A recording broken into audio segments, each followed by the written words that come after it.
What's happening, folks? It's Tactard Ted. Yeah, I've started doing the videos again. I got a brand new mount to put my phone in, so we will be seeing how that works.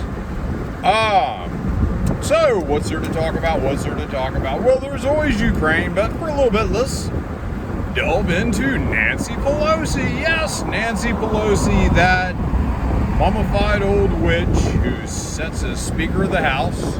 She's out doing shenanigans today. She's out in Taiwan, and everybody's excited about Taiwan. Yes, absolutely. We got to be worried about Taiwan.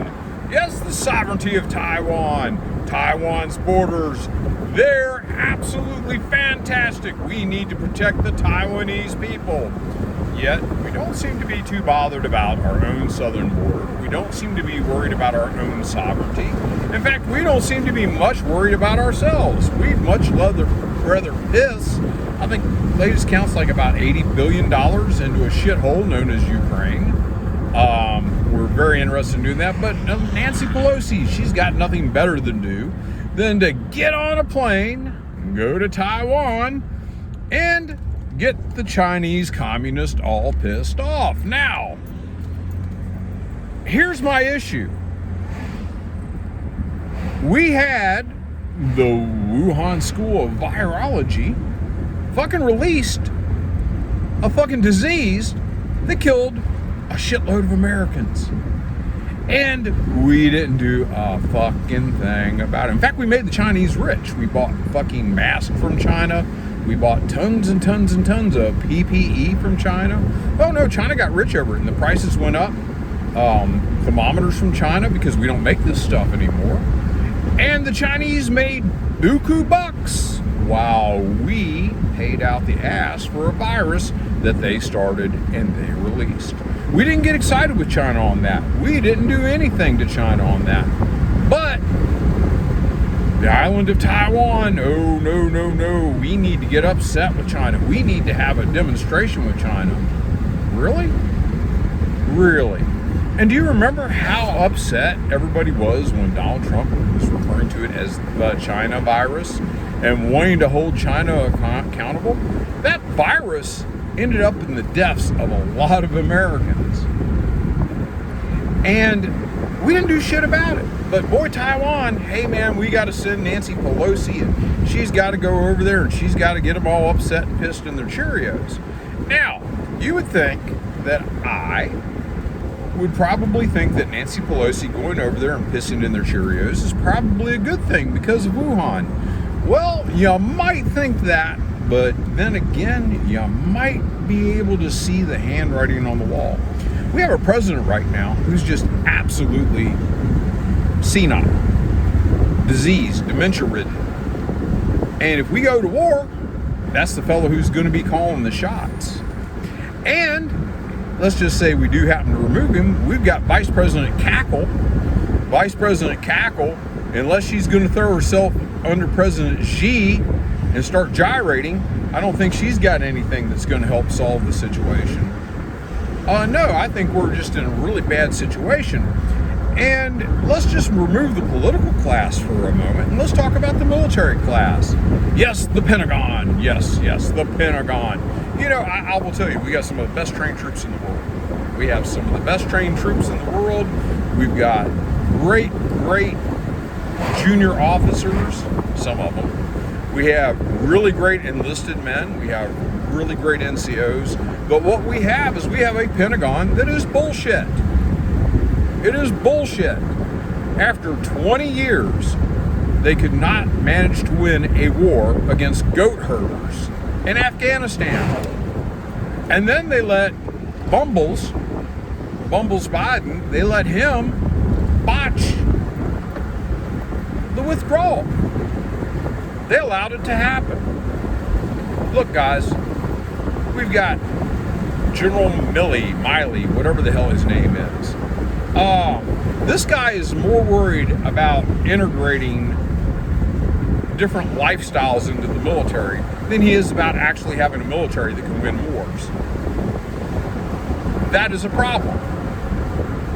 When you subvert your oath to politics, then you simply become a politician in a fancy suit with gleaming, nice, shiny shit all over it. And don't get me wrong, I love the United States military. I was in the United States military. What I don't like is the fact that we have people at the Pentagon who will let servicemen get killed because of dicked up stuff coming out of the State Department and dicked up stuff coming out of the White House. Where are these generals standing up? Where are these generals shining a light on it and say, hey, if you don't straighten up and make it so my guys can win, maybe I need to quit? We don't see that anymore. We don't see generals resigning and saying, hey, I've had enough of your shit. We don't see this anymore. Why? Because they are ultra political. They're more worried about their post-war, post-military, not even post-war, post-military career. They're more worried about that than they are worried about doing their fucking job in the service of their country. And General Milley, let's not forget, he's the guy who called China. Yes, remember? He called China and said, hey, if Trump wants to push the buttons, I'm going to let you know. This guy is going to be leading our military forces, the head of the Pentagon. This is the guy who is going to be running the war against China if we go to war, or China decides to take us to war over Nancy Pelosi going to Taiwan. Isn't this interesting? He was buddy with the Chi-Coms just 2 years ago. And Biden's been buddies with the Chi-Coms. Hell, he's buddies with the Ukrainians. Ask his son Hunter where all that money came from. But here we are. Now, let me ask you this. I'm an American taxpayer, you're an American taxpayer. How is Taiwan, and Taiwan being separate from mainland China and not part of the same, be basically a separatist region of China, how is that going to benefit you or me? Where's the moral high ground on that?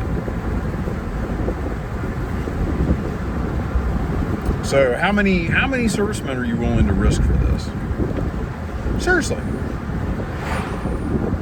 I hear the Ronald Reagans out there. And, God forbid, I don't want anything to happen to any of our servicemen. But if they sink, and there's several thousand dead Americans because Nancy Pelosi had a grandstand, where do you guys stand on this? Yeah, we'll have to go to war with China. We'll have to. But Bumbles and his clown show at the Pentagon are going to blow it. I think you need to understand this from the get-go. They are going to blow it. We've got an officer's corps right now who's more than happy to sit there and mislead you about a lot of things. And this whole Taiwan thing, this is some of that misrepresentation that our State Department and Pentagon are very, very adept at. If you can remember the early 90s, the Republic of Chechnya. Yeah, Chechnya. The war in Chechnya. Yes, the war in Chechnya. Yes, the Russians, they invaded Chechnya. Well, there's a little problem with that. The Chechen Republic is one of the republics that make up Russia. That would be like saying we're going to war with the Texas Republic, right? Well, technically, Taiwan, I don't know anybody who recognizes that Taiwan as an independent state. And I just don't understand, number one, why this has got to be that damned important. Is it important to you? It's not important to me. No, in fact, I see this as being endemic of what's wrong now. I'll give you a little hint where I'm coming from on this. In the 80s, learning about the Warsaw Pact, learning about the Soviet Union, we knew that the Soviets would back any fringe cause out there They would supply weapons to anyone as long as it caused a pain in the ass to the West. They supplied Vietnam, they supplied North Korea, they supplied the Irish Republican Army. Every little fringe group, including in Central and South America, they would provide weapons to. They provided weapons to Castro. Anything that would cause a thorn in our side, the Soviets did. And they did it blatantly to stick a finger in our eye to show our weakness, which our weakness was actually restraint. People didn't understand at the time. All they said, well, they look weak, they're not doing anything. No, we were restrained. We didn't necessarily want to go full fucking nuclear over every little fucking part that was let around the world. Now we fast forward. There is no Soviet Union, there's a Russian Federation, there is no Warsaw Pact. And it is us, the United States, who is willing to arm every little shithole group that wants to be a problem for Russia. And we've been doing this for quite some time. The shoe's on the other foot. We're no better than the Soviet Union was. Absolutely no better. The Soviets supplying the Viet Cong. You mean like our moderate Muslim rebels in Syria? No, we were after Syria because Assad was allied to the Russians. And we provided weapons to the moderate Muslim rebels, who some of them turned out to be ISIS. And we ended up supplying a lot of shit to ISIS because we were funneling it to these moderate Muslim rebels. You guys seem to forget all these things that happen. And it's really, really ridiculous. You know, I'm of the opinion a lot of times people make their own problems. Well, in the United States, we made a lot of our own problems. And we haven't learned a lesson from it yet. We haven't learned a lesson from it at all. You know, we're going to just funnel tons and tons and tons of money into Ukraine. And we know that there are a lot of former ISIS Chechens living in Ukraine who have volunteered to fight on the side of Ukraine because they know if Ukraine gets taken over by Russia, those folks are not going to have a good time. They're going to have to get out of there because if they go back to Chechnya, bad things are going to happen. And if the Russians get them, bad things are going to happen. Why? Because they were part of the ISIS caliphate nonsense that went around chopping people's heads off and executing defenseless civilians because they fucking could. And we gave them shit to do it with. So, we are pumping in tons of cash, tons of money for tons of weapons, and those weapons are already getting put on the black market. Those weapons are already going into the wrong hands. Already. And you folks are paying for those. Now, we've been given a lot of mad pads, a lot of stingers. First time a stinger shoots down a jetliner, it's going to be your tax dollars. You paid for it. Joe Biden provided it. And Zelensky and his corrupt little band of assholes can't fucking keep their hands on it. They can't keep track of it. They just let it go all over the fucking place. And other people are getting rich from it. And that brings us another thing to our aid. Let's talk a little bit about the HIMARS. Now, if the current Russian claims are true, less than half of the HIMARS that were sent to Ukraine are still in the field with Ukraine. Last estimates were there were 12 launchers. The Russians have destroyed 6 and bought 1. Yes, bought one from a Ukrainian gang or general. I've been told both. It was a general. I told no, it was actually some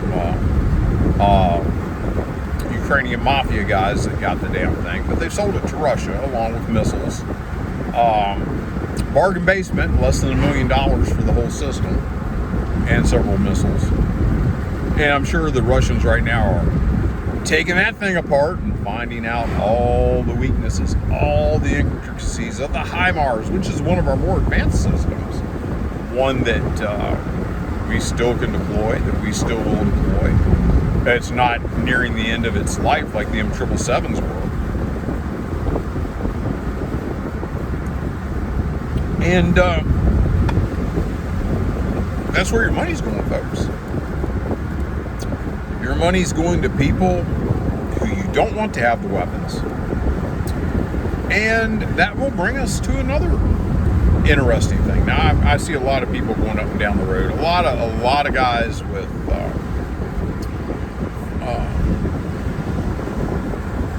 I stand with Ukraine. And these guys happen to be Ukrainian, right?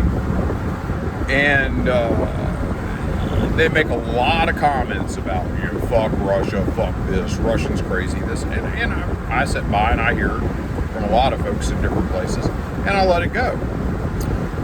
The main thing that's really interesting to me is a lot of these folks saying that are fighting age males who will tell you they're Ukrainian. Well, they want to stand with Ukraine. Well, they need to stand their ass in a pair of boots in Ukraine. Because the last I heard, they were all supposed to be going home to fight and help defend their fatherland, right?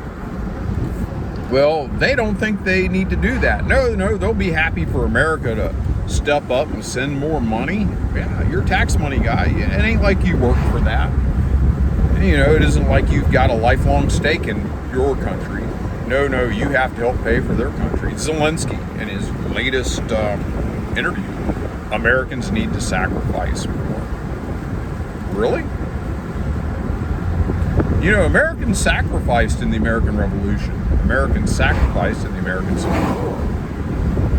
Americans sacrificed in World War I. Americans sacrificed in World War II. Americans have done a lot of sacrificing.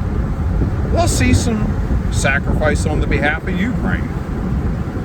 Let's see some sacrifice of some of you other guys pulling yourself up by your own bootstraps. I hate to tell you, we're just about tapped out. There isn't a whole lot more going on for America to be able to help everybody else. Hell, we can't even half help ourselves. we got our own issues. And Zelensky says we need to sacrifice more. We need to sacrifice more. I don't ever remember anybody making me the keeper of Ukraine. And I don't seem to remember how Ukrainian sovereignty means a damn thing to me. You guys done gave your sovereignty away to the U.S. You gave your sovereignty away back in 2014. And most of you guys don't even realize it. And the press reports these things. They reported the coup. They reported how the nationalists were taking over. And now that the narrative's changed, those things are disappearing. That's one of the greatest things about big tech and the internet, is they can control what you see. Back in the old days, everything went on the internet, stayed on the internet. And you could find stuff from you could find stuff from 5-10 years ago, stuff you forgot about. I found a Civil War reenacting thing that I did a deal down the other side of Warrington. I saw it 5-6 years later, and it was kind of like, I remember that. Had the unit listed, had my name listed as the unit commander. And that was interesting. That was something I could deal with. It was like, great. But now, stories in the last 8 years about Ukraine are disappearing. And they're being altered, and they're being taken down. And this is big tech. This is the internet now. These things aren't posterity anymore. They're up as long as they want them to be up. And if the narrative changes, they'll simply hide and remove the stories. And that's the way this works, folks. You're not getting a straight idea on any of this. You're not getting a straight answer on any of this. You're getting what they want you to hear. And they want you to hear that Russia's losing the war in Ukraine. They're not.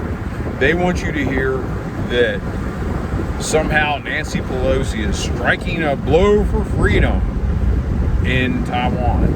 She's not. What we are doing is we're pissing off a lot of people, and we think we're going to go to war and win when we currently have a Pentagon that can't fight its way out of a wet paper sack. and a president who will sit there and piss on the sack to make it wetter to help. So that's all I got today, folks. Y'all have a good one.